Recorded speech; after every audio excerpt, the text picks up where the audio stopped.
प्रदेश की विधानसभा सीटों पर उपचुनाव की तैयारियां तेज हो गई है, जिसको लेकर सपा बीजेपी अपनी तैयारियों में जुट गई है। लेकिन अब बसपा सुप्रीमो मायावती दोनों की मुश्किल बढ़ाने वाली है, जिसको लेकर उन्होंने नया प्लान तैयार किया है। ऐसे में उपचुनाव में दिलचस्प मुकाबला होने की उम्मीद है, क्योंकि अक्सर उपचुनाव से बसपा सुप्रीमो बचती आई है और अपनी पार्टी से मैदान में प्रत्याशी नहीं उतारती। लेकिन इस बार लोकसभा चुनाव में खाता भी नहीं खुल पाने पर बसपा नया विकल्प तलाश रही है और प्रदेश में खुद को काबिज रखने के लिए उपचुनाव में उतरेगी।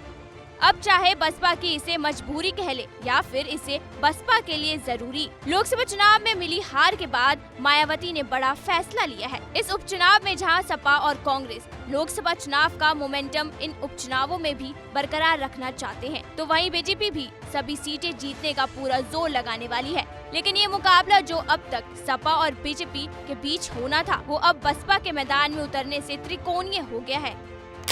उपचुनाव से परहेज करने वाली बसपा अब अपनी तैयारियों में जुट गई है और उम्मीदवारों की तलाश में जुट गई है, जिसको लेकर प्रदेश में बसपा के जिलाध्यक्ष उम्मीदवार पर मंथन कर बसपा प्रमुख को रिपोर्ट करेंगे, जिसके बाद फिर मायावती नाम पर अपनी अंतिम मोहर लगाएगी। ऐसा करना बसपा के लिए मजबूरी भी हो गई थी, क्योंकि पिछले कुछ साल में बसपा के प्रदर्शन में गिरावट आई है। यूपी में पूर्ण बहुमत की सरकार चला चुकी बसपा आज विधानसभा में एक सीट पर ही सिमट कर रह गई है। बसपा खराब से खराब हालात में भी 16% के आसपास वोट शेयर मेंटेन कर लेती थी, लेकिन इस बार के लोकसभा चुनाव में वोट शेयर मामले में कांग्रेस से भी पिछड़ गई।